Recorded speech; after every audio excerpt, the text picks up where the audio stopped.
personal passions connected to business performance? What role should managers play in helping team members achieve their dreams? Joe Morrison, head of people at the European Medical Journal, shares his answers. Hey there, I'm Krista Vance, entrepreneur and operations leader. And I'm Matt Vance, award-winning author and social innovation researcher. We're your hosts of the Culture Profit Podcast. Your place for purposeful company culture strategy. Learn from HR pros, executives, and thought leaders how to prioritize profits by prioritizing people. This episode is sponsored by Mobrium, the best friend of forward-thinking HR leaders, helping you strengthen your employer reputation as a reflection of your real culture. Learn more at mobrium.com. Today we're traveling across the pond, also known as the Atlantic Ocean, for a conversation with a prominent people leader in the UK. So we're so excited to have Joe Morrison with us, head of people at the European Medical Journal. Thanks for joining us, Joe, and you want to say hi to our listeners? Hi, everybody. Good to hear from you all. Yeah, thank you so much for being here, Joe. And we want to hear a little bit about Joe's background. So with a degree from Wimbledon College in London, England, and a wealth of experience across sales, recruiting, and employee experience, Joe's mission is to make the world of work a better place. At the European Medical Journal, where Joe serves as the head of people, his focus is to create an environment for gold medal winners to thrive, an environment where people can be the best version of themselves. Joe uses a unique approach to employer value proposition to unlocking teams' full potential and driving exceptional results. So we're really excited to hear your unique approach. And yeah, just tell us, where are you calling in from today, Joe? So, as you said, from London there, and grew up around the kind of Wimbledon area. We're talking just off air there about kind of nearly being a ball boy at the Wimbledon tournament. So kind of know that part of London very well. That is so cool. Well, you say so-called nearly. I'm not sure if that's cool. But still so cool. As a tennis fan, I think it's great. Yeah, I've been close to some tennis players once before is about as famous as that gets. But yeah, my throwing and catching wasn't as good. But yeah, love the sport. Kind of a sporty person as well. And actually, leading on to where I'm working now at the European Medical Journal, we talk about that gold medal winning approach. Our CEO, coincidentally, massive sport nut, looks at performance, high performance in sport, and being the best version of yourself is our version of gold medal winning. So helping people each day being the best they can be. Love that. And I think having that kind of sports methodology there or comparison to have a little bit of fun competition can drive some performance in a friendly and exciting way, which is pretty cool. That's it. And look, it's a great stance to have here, because the link between sport and high performance and work and the business environment is so strong. It's not for everyone. Like, we get it. There's people who aren't into sport and like different things. So we do all we can to engage with the wider workforce, but it does make it easier when you've got all rowing the boat in the same direction analogy, or you're doing the extra time to achieve your goals analogy. They all kind of go hand in hand, so it works quite well. So easy to really exemplify the vision to everyone, right? Yeah, absolutely. Yeah, I mean, again, we have like what we call values champions here, so people that represent our values, and they're often people in the sporting world, like Kobe Bryant being the epitome of hard working, in terms of always being the first person at training, working through broken bones to still be one of the best in the world. It's things like that really tailor that message and show what it means in another context. I love that.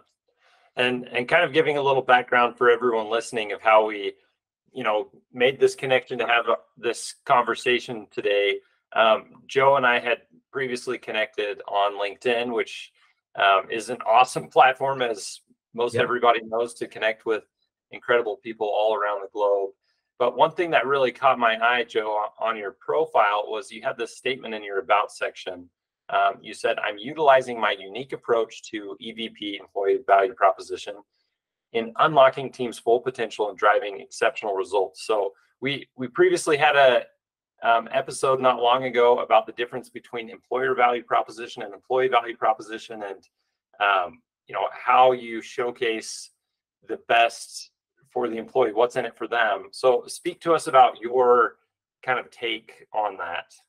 Yeah, I'm more in that employee camp, the EE side of things. It's helping people understand what's important to them is certainly my angle I take on that. It started with an exit interview early in my EMJ career, and the exit employee worked in the publishing side of the business and was talking about the sales team and some of the benefits that they had, like trips to Vegas, getting to go to different kind of conferences around the world and all this kind of thing.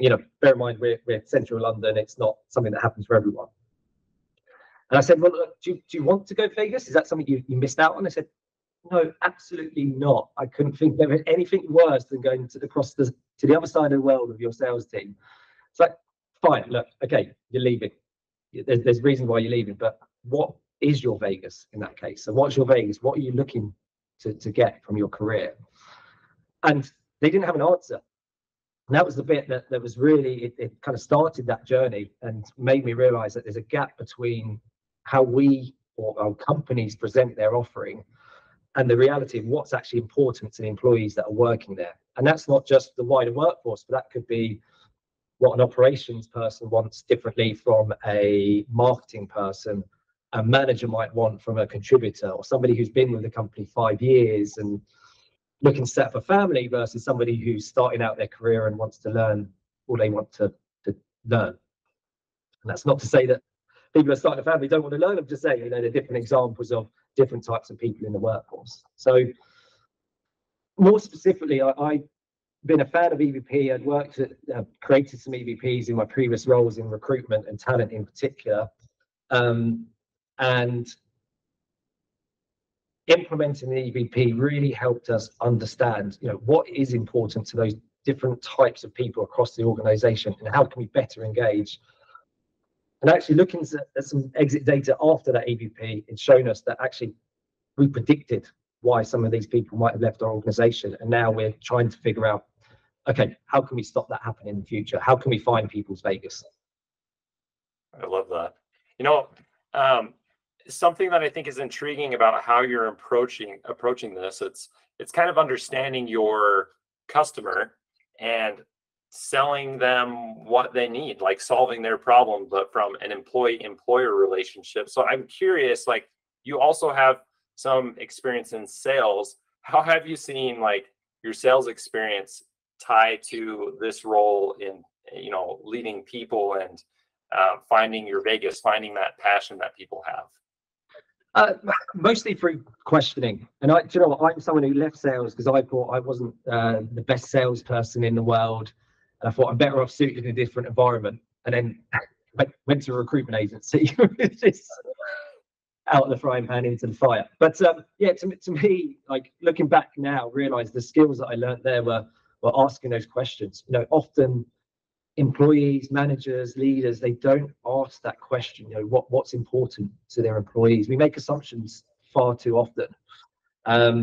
The more we ask those questions, the more we'll find out. It sounds so obvious when you say it out loud, but that's what I think are the sales techniques to get a truer understanding of where your employees are at. So would you say that it's the responsibility of the employer to help the team members achieve their dreams? Right. Yeah, I wouldn't say it's the responsibility, but they certainly play their part. I think if we can find out what those dreams are, first of all. So going back to that point about asking those questions, understanding what's important to the employees, first of all, we'll understand if those dreams are relevant to the company's goal, the company's vision, the company's mission. If it is linked, or we can find that link, then we do play that part. Us as leaders, us as a people team, whoever you are in a business, can help use that link and create win-wins. So how can we help you achieve your goals by you helping us achieve our goals as a business? For me, you'll have happy employees, and the happiness point that I talk about means that you have more engaged employees, and ultimately they're going to deliver better results. Because if they can see the link between companies' goals and hopes and aspirations and their own dreams, then that's where the win-win lies. And that's the part of preventing them from leaving too, right? And it prevents that. Kind of preventing, or actually finding the point where we know they're going to leave and accepting that. So for example, I'm not speaking out of turn here. We've got someone in the team who's a real high performer who wants to set up their own fashion business one day. It's like, that's not what we're doing here as a medical journal. We're elevating the quality of healthcare globally, not creating a new line of clothing. But here, knowing that, we're supporting that opportunity, we're sort of supporting that employee with strategic decision making, financial planning, mentorship from a CEO who set up a business and grown us to where we are today. They're treating their role like they're already running their own business, and they're more engaged with the work they're doing. They're showing more of an interest and they're getting better results. It's like, the challenge is we know they're going to go, and we know at some point, but actually we're working together and getting the best out of that person. And look, one day when they leave, they'll look back and go, thanks to EMJ for helping me achieve my goals. So yeah, preventing is the idea if it's preventable. If somebody's leaving because the free fruit that we deliver is going off before they eat it, we can fix that. But if they leave them for the right reasons and we've done all we can while they're here, that's the bit where you're still finding happiness at work. I love that. I've also seen in that type of scenario where there's open communication between the employee and the manager, you know, representing the company of, hey, I have this long-term career goal that doesn't align with where the company's going, but I'm aligned with what we're doing now. Like what I've seen that achieve is, you know, just as you said, greater productivity while they're there, but also a better transition as that person is leaving, right? Better handoff of responsibilities and insights and perspective to help the company be able to move forward in a more productive fashion. Like I've seen, you know, people talk about, you know, the term employee life cycle, which I actually don't like that term either, because I think it's a mislabeling. We're not looking at the birth to death of a human. We're looking at the employment life cycle, the lifespan of the employment relationship. That's how I like to look at it. And we need to understand that there is a healthy amount of turnover that we actually want. Of course, sometimes we can get someone to stay for their next chapter of their career growth at the company, but it's all about alignment.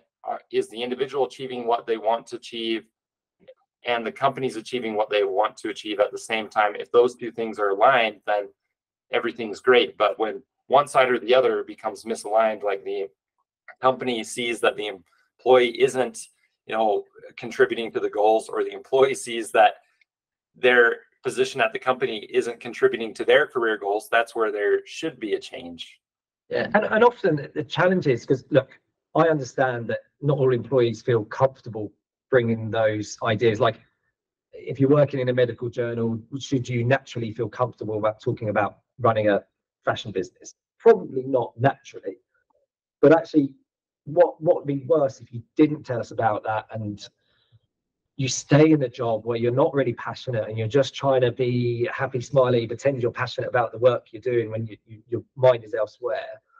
The productivity could dip, not because they're a bad performer, a bad person, or, you know, like the wrong person at that time. It's just that they become disengaged, and worse still, we lose them and we didn't know why we lost them, or we keep them and they're unhappy. It's like when you talk about the employee life cycle, it does feel like it's a good or bad exit, when actually, like, it's sometimes, I think it's more about the right timing for exit. Look, the average life cycle of an employee here in the UK is something that it's less than 2 years now. Going back 20 years, it was more like, 20 years ago, it's more like 5 to 10 years life cycle of a life cycle. I'm saying it myself. Yep. So, yeah, right? Yeah, but again, we have to understand that now it's 2 years. So actually, 2 years to get the right people, and we can help them achieve their goals, and they go. We'd rather they stay for 5 years and they're happy and they achieve their goals here. But again, it's not necessarily a bad thing if it's done in the right way. And again, you plan for their succession. So you mentioned earlier how it's important to get that information from your employees to understand what they want, what's their Vegas. And so what process do you guys go through to get that information without making, I guess, it becoming too personal or getting too deep into their personal lives? The challenge with that is people's passions are really personal by nature. So there are often things that people deeply care about. They are going deeper into their personal life. They can often extend beyond the workplace. So the answer is gently, really. It's to sort of gently put those nudges in the right direction, rather than the big sledgehammer approach of, right, this is your goal. How are we going to achieve it? What are you going to do it? It's like, whoa, back off. I'm revealing a bit more of the onion here. But we do that by helping people get out of that comfort zone. It doesn't have to go too deep into personal lives to start doing that, or start having a different mindset where people feel more comfortable about leaving their comfort zone. Look, I'll use an extreme example. One day at work, I was in the office speaking to our CCO, saying that I've always wanted to jump out of the plane. I've been talking about it for 5 years, and every year I want to do something different. And this was the last year, something I wanted to do. And he just said, look, why haven't you just done it? And I said, oh, well, before I started making excuses, he said, have you got the money in your account? Because it was just after payday. So I did. Have you got any health reasons why you can't do it? Have you got any risks? Have you got any, anything why you can't do it? I was like, the answers were no to all of that. So he's like, right, go and book it. I was like, right, I'm going to do it. Now, bit of a coward as I am, rather than just say yes and book it and do it, I shouted out to our office, packed office, said, look, I'm jumping out of a plane. I'm going to book it today. Who's with me? Honestly, 9 people put their hands up, and we all went and bonded and look, it was for different reasons. I haven't seen many companies do that, but that didn't happen overnight, right? So that took, conversations what you might have had with people before about, personal stories where it means something to them to jump out the plane, or it's been a fear of theirs for 10 years and this is the opportunity to do it. But sometimes it could just be opening that door for people to jump out of the plane. Again, extreme example, we don't need necessarily everyone to jump out of a plane to be successful in the organization or achieve their goals, but we've done things on a smaller scale, like we had a golden goals task in January. We printed little cards that said golden goals, had our branding on it, left them on a desk and said, right, write down your goal for the next month. Something you want to achieve. Could be a personal goal, professional goal, financial goal that you have. It could be part of an annual goal that you're doing in 1 month, but write that down, put it up on a wall. Such a small task that, again, one of those gentle nudges. 30 of our employees, we're 80 employees here, 30 of the employees put their goals on the wall. And then the next thing, it's like, oh, I had that goal a year ago. I achieved it by doing this. Or, oh, have you seen this training course that you can do online that helps you do that? Or, I'm not buying lunches anymore. I'm going to bring in my own packed lunch. It's like, just that accountability, encouragement, and a safe space to uncover people's passions and what they really want to achieve. Again, not going too deep in that scenario makes a huge difference. Some people are still doing them now. We're in April, and some people are still doing those too. So I like this idea of just taking a piece of paper, and this seems so informal and relaxed to get that kind of feedback and be able to have that personal connection with your employees, as opposed to doing a formal survey that's anonymous or, something like that where you're trying to get the feedback. But I think that approach is very gentle, as you said, and it seems like a very smart way to create a culture and environment where people feel connected and where they feel like they're heard and that you care. It is. At EVP, the way we did that was similar. We literally took all of our reasons for working, so from Vegas trips to weekly meetings, and put them on literally printed cards. I'm quite a visual, like a preschool teacher. But printed cards and got people to put them on the table and go, how important is this versus what's the impact this has? Sorry. What's the impact on this versus how well do we deliver as a company? So again, it's basically an engagement survey on a table, but it's encouraging. It's a gentle way of people just literally putting their cards on the table and saying what's important to them. And we could eliminate the things that they didn't care about and focus on the things that they did, and celebrate the things that they said we do really well and work on the things that they said we didn't. So again, that's where we started to understand how we can make those gentle changes that make a big difference and improve engagement within the company. And this method, do you guys have a certain cadence that you try to do this, where you pass out these papers and have them posted up? Like, do you guys do this pretty often, or is it a more random thing? Yes, EVP, that's something we've introduced as a more frequent, a bit like engagement surveys, every 6 months, I'd say an ideal.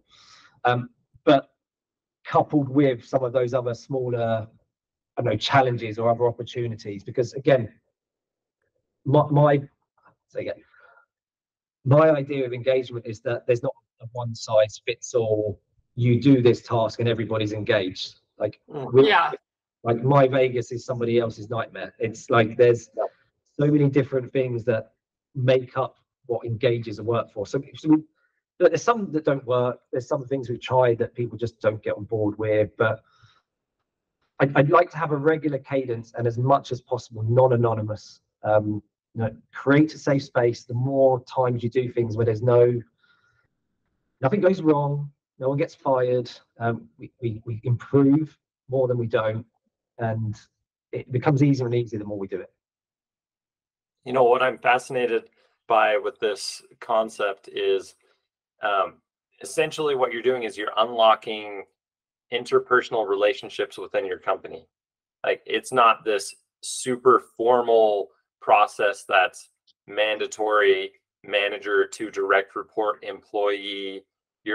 It's open invitation to everyone to write down their goals, their dreams, their passions. And if or when there's some commonalities between peers, maybe they're in the same team, maybe they're in a different department, they're making stronger and new connections with other individuals in the team over shared interests, shared passions.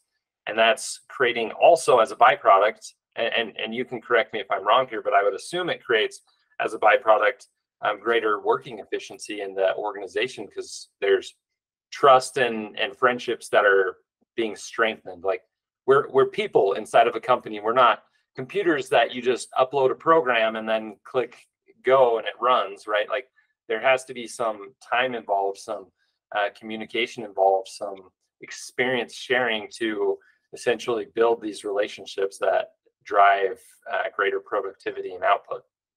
Yeah, it's the difference for me between the artificial intelligence and emotional intelligence, right? Like, the artificial intelligence, until they can learn passion and how to unlock passion with AI, I'm sure it will happen.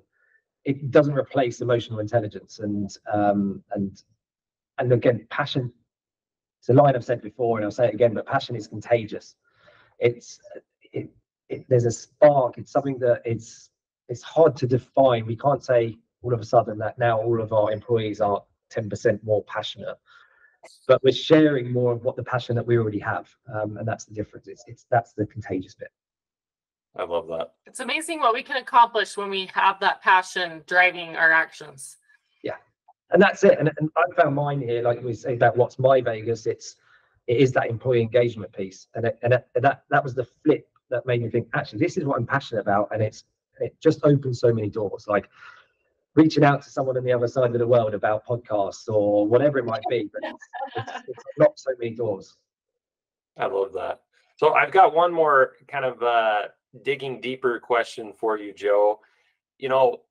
Different individuals, as you mentioned, have different passions. One person's passion could be another person's nightmare. So from like a managerial standpoint, how do you balance equality with personalization, so you're not like maybe introducing favoritism by saying, hey, so-and-so over here, you want to jump out of a plane, I'll go jump out of a plane. You can't do that times 500 employees at a company. So how do you like balance the two? I think on the one hand, more options, like variety. understand that, you know, if you, whether you have a diverse workforce or not, if you don't think you have a diverse workforce, you really do. And it could be that the diversity of what people are passionate about could be where that lies.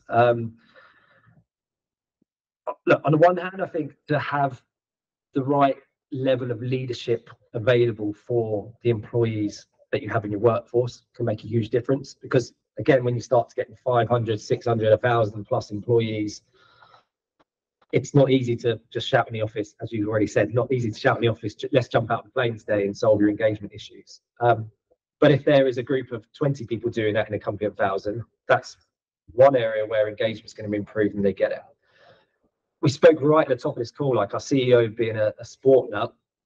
We understand that if everything was sports related in terms of how you achieve your goals, it would just switch people off even applying, let alone being engaged when they're here. So more variety is the way I'd look at that. In terms of how we look at progression, I think is one area that has been, I guess, if we're talking about the risk of favoritism when you're seeing people progress in a company, the way we do it here is have a kind of two-pronged approach to that. So we'd have, on the one hand, we'll do the really clearly defined structure that people who want to see their career, want to see it mapped out for them, they can see what that ladder looks like. They can see that path, the tree, or whatever you want to say, and say, well, look, if I achieve X, I will get to X, and have that opportunity for people to do it. Now, the bit that I don't think it necessarily answers the question in terms of there's still a risk of favoritism or any of those kind of unequitable scenarios happening, but the create your own path opportunity. So you've got that defined clearly, this is what it's like, or I could actually achieve anything here. If I share more, if I'm open about what I want to achieve, if I can demonstrate how it benefits the company goals and the vision of the company. And the piece that I think keeps that all together is values. So for me, regardless of your background, your upbringing, your education, your social status, whatever it might be, values of an organization can match the values of any individual if they're done right, of course. If they're set out in the first place. Because actually, you know, one of the team's goals here, as an example, is to be a magician. He's in the sales team, and we know that actually a lot of the skills from magic are transferable to sales. Does he magically like produce sales? Like, I'm wondering if there's a no. They come out of nowhere. But again, it's like I use that versus somebody who wants to set up a business in fashion. There are some people here who just want to do a really good job, be the best accountant. I'm looking over at a team over there, be the best financial accountant there is. They don't necessarily want to be a CEO. They don't want that, but their path is to be the best at that. They don't want to progress. Actually, progressing them is probably the wrong thing to do. But again, showing that there are those options, telling those stories, getting employees to tell those stories who work here, rather than just the head of people on a podcast, actually get these employees telling those stories. And it's, again, back to that point about passions are contagious. Hearing somebody who wants to excel in magic might encourage somebody who wants to excel in finance. It doesn't have to be that they're like for like ways of progressing. I think that answers that. No, I think that makes a lot of sense. And yeah, balancing, you know, having some variety, some options of people to choose from, of things that could kind of incite some passion or help people like identify that within themselves. And I think having the right level of leadership, like you mentioned, is also key. Like, you can't have one manager for a team of 50 people and expect the same level of connection as, you know, a ratio of one manager to 5 or something like that. So, and it's where I see the growing pains in like the company I'm at now and the previous company in particular, where we really did scale up at pace. It's more often not, I see where the growing pains are when that structure gets lost, or the values get lost is another one, where you forget about your values and you just try to fit people in where they can, and keeping equity when you're just trying to fit people in is unbelievably difficult. Well, I think it's so great to hear what you've done to help your employees clearly define within themselves and communicate that to you, and just to have that clear vision for themselves of where they want to be, what their goals are, what their vision is, what their Vegas is. And I think we just so appreciate having you here today. And was there anything else you wanted to add before we wrap up? Yeah, just one thing, and I think we did make it clear in this anyway, but that the idea with helping people find their happiness is, the difference is that we're not telling people why they should be happy.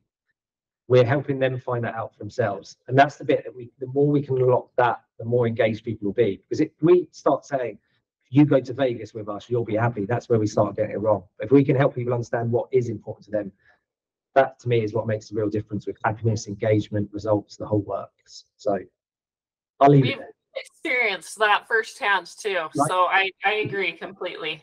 You need to find out what they want and help them achieve that. And that care is what helps people want to stay in that environment, because one of the top things we see is that people want to stay because of the people they work with and the people that they work, that they report to, that they feel cared about, seen, and heard. That was the top of our EVP. So the most important, the one we deliver the most on was the people. So again, the other side is we're leaning into that. It's a nice one to lean into when you're head of people. I absolutely love that. Thank you so much, Joe.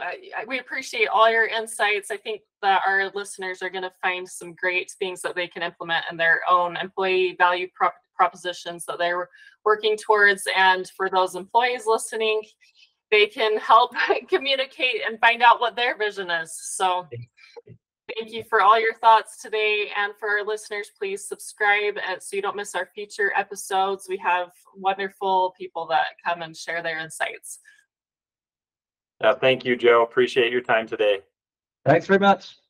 Thanks for tuning in to the Culture Profit Podcast and for being a part of our journey to prove that putting people first is best for business. Today's episode was sponsored by Mowbray. Want to get more employee reviews and streamline your employer reputation? Visit mowbray.com. Now go find one way to prioritize your people and watch your profits grow.